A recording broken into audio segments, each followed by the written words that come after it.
When the living water becomes thirsty, the living water himself, the source, so that we cannot thirst again, he himself becomes thirsty. Where can we find this? John chapter 19, verse 28. After this, Jesus, knowing that all things were now accomplished, that the scripture might be fulfilled, he said, I thirst. He thirsts not because he has lost his divinity, not because he has lost his power, not because he needed something that he cannot create. In fact, he was on the cross, not because he cannot bring himself down, but then he chose to take this human form, this weakness, for you and for me, and especially for every broken girl that has been through traumatic experiences in any form, in any way, whether abuse, whether loss of loved ones, whether any traumatic experience, even from broken home and all of that. He took on this human form so that he can recognize with our weaknesses, and trust me, he feels it perfectly. He feels it so that every broken girl can be restored, so that every girl that has been through any experience can be brought out, because he already has felt our weaknesses. Now, to the girl who feels empty, he understands that you are thirsty for love, for attention, for validation, for peace of mind. You just crave your father's affection. I once craved that for a long time and it affected me. You are also craving your mother's love. Maybe you didn't grow up to see your mother, or things happened and your mother left and all of that. Jesus is telling you that I feel your pain. And do you know why he became thirsty? Do you know why he decided to take on human weaknesses? So that you will not say, nobody feels what I feel. Nobody will understand me. Nobody feels this pain that I'm feeling. Jesus feels that pain, even if I don't feel it. Jesus feels the pain of a broken home. Jesus feels the pain of abuse. Jesus feels the pain of molestation. Jesus feels the pain of rape. Jesus feels that pain that you feel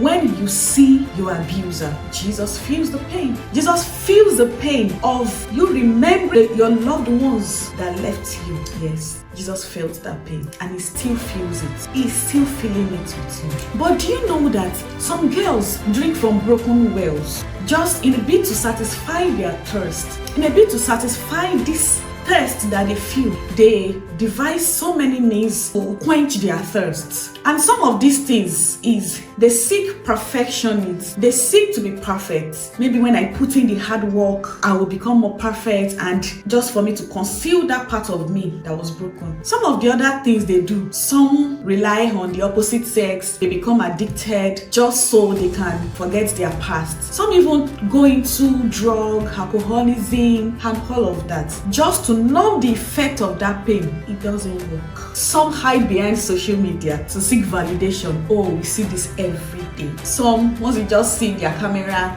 get ready with me, this, that. But deep inside, there's this thirst. Once they are able to look a certain way, and the hype of humans they do not see on social media, they feel a little bit secure. No, that will not quench your thirst. Some go into people pleasing. You try to please people. No. Some try to please people so that they can get the validation they want. That also will not quench your thirst. Some try to work very hard so that they can achieve what people think they said you cannot achieve this.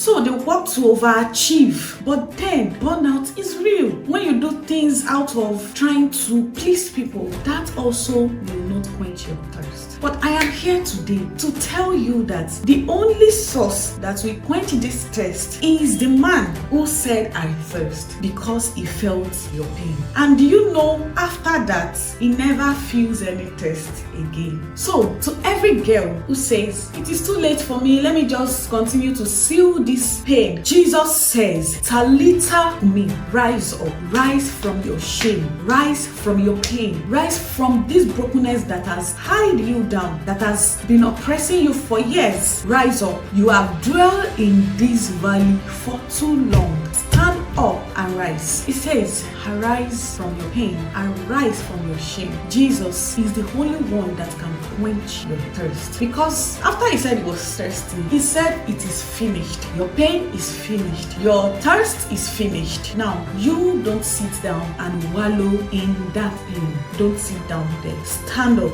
rise up, and drink from that source that will never run dry. God bless you.